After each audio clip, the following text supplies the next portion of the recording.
Hi there, guys. So, commercial property landlord and sometime MP Richard Tice is upset about MPs being noisy at PMQs and drowning out Nigel Farage as he was asking a question. So, before we have a look at what Dickie has to say, please do subscribe to the channel for daily analysis of politics and the economy, and please like the video if you find what I talk about interesting at all. So, let's have a look at what he has to say here. Richard Tice, you were sat there next to Nigel Farage. First of all, what was the question? So the question was that millions of people voted for Brexit. We want to take back control of our borders, but that Nigel was saying we don't want tens of thousands of undocumented illegal migrants crossing the Channel. And could he take that message to the increasingly arrogant French president? But it was hard to get the words out because it was complete chaos. You expect it from the opposition. But what came today was a concerted attempt from two sides behind Nigel's shoulder. I was right next to Nigel. I could barely hear what he was saying. And it was relentless from the member for Dewsbury. And so, that's why Lee Anderson said, can you please shut up? And it was pretty extraordinary.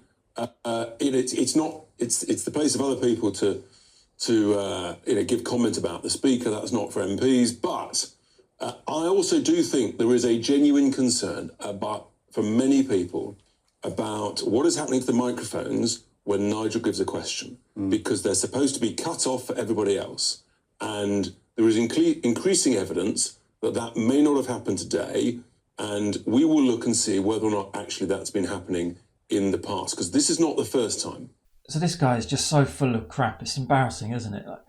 Parliament is a noisy place, particularly at PMQs.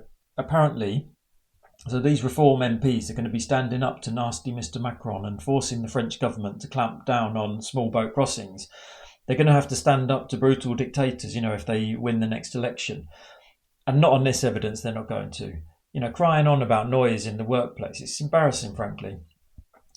They're like the world's biggest snowflakes.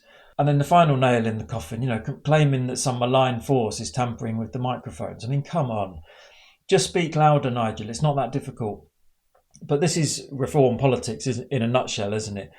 Petty grievances about nothing. And then when they're not taken seriously, they then cry onto their propaganda TV channel about how the bigger boys are being nasty.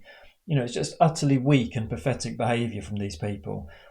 And it's one of the reasons why I don't worry about reform too much. As soon as they face any sort of pressure, they just disintegrate like wet toilet paper. They've already lost 2 of their MPs within a year. They've got teenagers running their local authorities. They're just not cut out for the cut and thrust of politics, are they? It's quite clear. Are they really going to survive 4 more years? I very much doubt it, and I've got my fingers crossed that they don't. But anyway, thanks a lot, guys. See you next time.